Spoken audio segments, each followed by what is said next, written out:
Hi!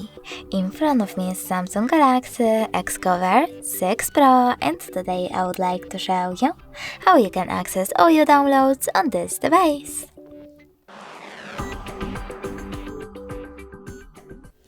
First of all, you need to find an app called File Manager. It should be in Samsung folder. When you find it, click on it. Then select Allow in the pop-up and tap on Downloads category. As you can see, all my downloaded files are over here. If you wish to access one, just click on it. Then select one of those sources and tap on Always or Just Once. Thanks so much for watching. If you enjoyed this video, leave a like, comment and subscribe. Bye!